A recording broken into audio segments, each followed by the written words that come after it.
Γεια σας. Αυτό είναι ένα σύντομο βίντεο της λειτουργίας της εφαρμογής nomos.infosec.co που έχει ως σκοπό την αναζήτηση και την έβρεση απαντήσεων σε ερωτήματα που υποβάλλουμε προς την νομοθεσία, την ελληνική νομοθεσία, μέσω αναζήτησης των εγγράφων από το Εθνικό Τυπογραφείο.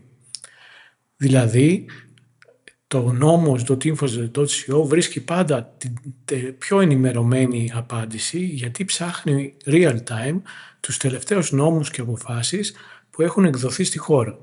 Για να κάνουμε login, μπορούμε να κάνουμε από το domain nomos.infosec.co μέσω λογαριασμού Google ή μέσω email και κατευθείαν στο πλαίσιο που εμφανίζεται μπορούμε να υποβάλουμε κάποια ερώτηση στο σύστημα.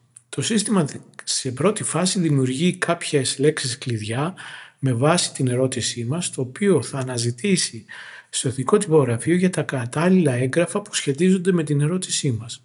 Παράλληλα μπορούμε να επιβλέπουμε τη διαδικασία αναζήτησης, όπως βλέπουμε εδώ το γράφημα των βημάτων που ακολουθεί το AI για να μας δώσει την κατάλληλη απάντηση, και θα δούμε ότι αφού έχει δημιουργήσει keyword, ψάχνει με αυτά το Εθνικό Τυπογραφείο, βρίσκει τα κατάλληλα documents και στη συνέχεια θα αναλύσει τα έγγραφα αυτά για να προσδιορίσει και να βρει την απάντηση σε αυτό που το ρωτήσαμε. Επίσης, κατά τη διάρκεια της διαδικασίας αυτής, ενδέχεται να βρει και άλλους νόμους και άλλους αναφερόμενες διατάξεις, τις οποίες θα ψάξει και θα αναλύσει πάλι στο Εθνικό Τυπογραφείο για να βρει τα κατάλληλα έγγραφα, να τα διαβάσει και αυτά και να μας βγάλει αποφάσεις. Βλέπουμε εδώ, όπως η πορτοκαλί βούλα που μας δείχνει το τρέχον step κάθε φορά, ότι γίνονται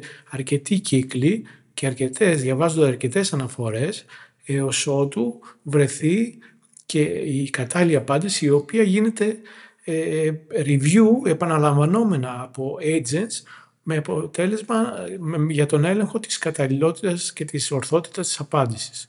Βλέπουμε τώρα ότι το ερώτημα ολοκληρώθηκε, δημιουργήθηκε μια τελική απάντηση, ενώ προηγουμένως είχαν δημιουργηθεί απαντήσεις από τις διάφορες αναφορές που βρήκε ο agent, όπως για παράδειγμα το έγγραφο αυτό εδώ. Φυσικά η εφαρμογή είναι ακόμη σε beta στάδιο, είναι σε διαρκή ανάπτυξη για να καλύψει λεπτομέρειες της αναζήτησης της νομολογίας, αλλά αν χρειαστείτε οποιαδήποτε ερώτημα και έχετε οποιαδήποτε απορία, θα χαρούμε να σας απαντήσουμε και να σας βοηθήσουμε μέσω email ή τηλεφώνου οποτεδήποτε χρειαστείτε. Ευχαριστώ πολύ και καλή συνέχεια.